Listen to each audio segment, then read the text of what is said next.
Like, for example, this T here, this T permutation can be combined with this permutation U to get a new permutation TU, like this one here.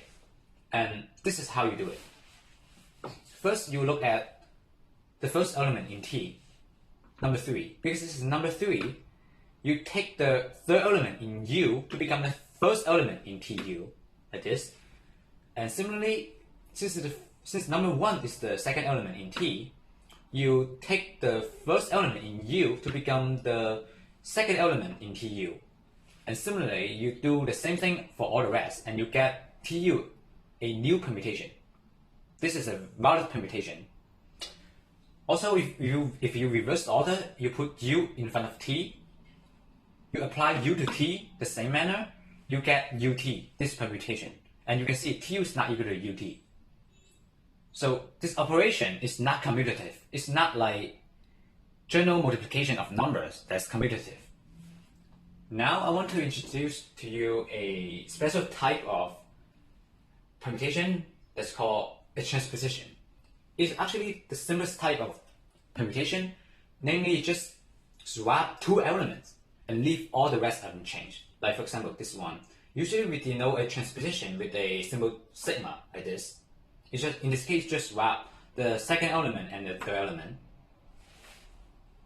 Now I think I can introduce to you 2 interesting facts about permutation. And that is, if you give me any permutation T, like any permutation, whatever it looks like, I can always write down as a composition of a bunch of transpositions. Like in this case, I can write it down as a composition of Q transpositions. Right, there are Q of them. Q is a number.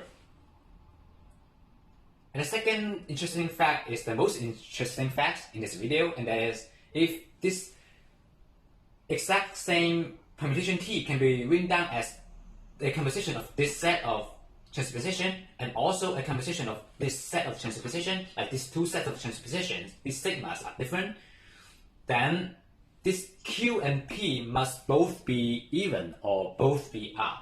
It can happen that, well, Q's even, P's R, or Q's R and P's even.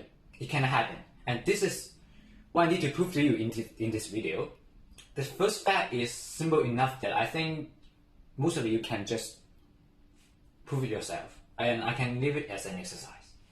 So to prove the second fact I mentioned, I need the help of this special function. This function is just a function that takes in a permutation T and spit out a number. In general, this is how a permutation of length n is written. This I1, I2, I3 are just non-repeating number 1 to n. And let's calculate this function. So according to this function, I just take anything that's any k that's higher, subtract any j that's lower, and multiply all this combination. For example, I will take first I2 subtract off I1, and then times I3 minus I2 times I3 minus I1, etc. Just all the way to In. And after all this multiplication, the product is the value of f of t. In particular, if I apply f to this permutation, then I would just simply have 1 minus 2 times 3 minus 1 times 3 minus 2. That's just how you calculate this function. For any permutation t, if you apply this function, you get a number. And there's a special property of this special function, and that is, if sigma is any transpositions and t is any permutation, then f of sigma t is just equal to negative f of t. Transposition is just a permutation that swaps 2 elements, as I mentioned. So let's prove this property. And it's not too hard to prove this property once we draw a graph. These are the i's, and these are the i's after sigma. Sigma is a transposition, so it swaps 2 elements. For example, it swaps IA and IB. Implicitly, I can write like this. Now let's see some tricks and calculate this function with both of these and see what the difference is.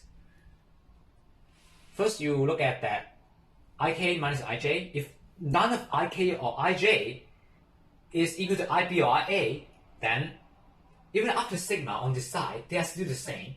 It doesn't get affected. So we don't really care about those that doesn't involve ia or ib.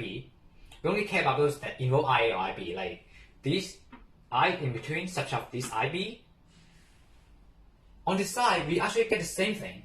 Like this I, such as this IB, they're exactly the same. They just change positions. And similarly, IA, such as these I's, correspond to IA, such as these I's. They're still the same.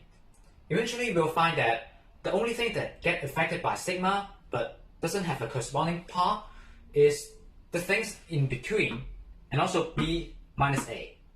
Let's first look at B minus A. On the side, it becomes A minus B. So I get a negative 1 because they just become negative. And for IB subtract of these i's in between, I just got these i's subtract of IB instead. So they become negative again. So I got a factor of negative 1 raised to B minus A minus 1 because in between, they are only B minus A minus 1 i's. Okay? And also, this subtract IA on the side becomes I subtract these. So again, negative 1 raised to the B minus A minus 1 power. So if I combine these, I get negative 1 raised to 2B minus 2A minus 1.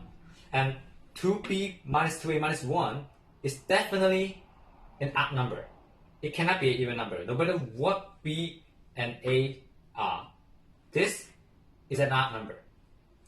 So eventually we can conclude that f of sigma t is just equal to negative of f of t because this is negative 1. Negative 1 raised to a odd number is negative 1.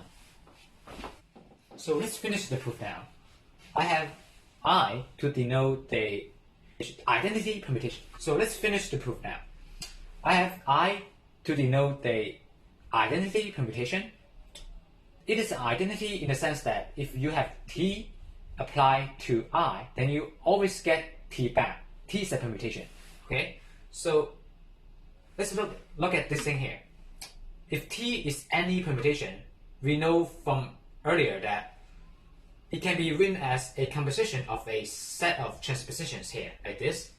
And if it can also be written as a composition of another set of transpositions here, like p of them here, then according to this property, I have f of t is equal to negative 1 raised to the q power times f of I, and it is also equal to negative 1 raised to the p power times f of I, just because these two different ways of writing down t. Okay, so now if you assume q and p, one of them is even while another one is odd, then something strange happens. Because if, for example, q is odd, then this is negative 1, and p is even, then this is 1. So you have negative f of I is equal to f of I.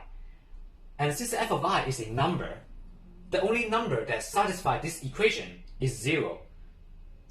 But if you calculate f of I, according to this and the definition, you see that it's clearly greater than 0. It cannot be equal to 0. So this is a contradiction.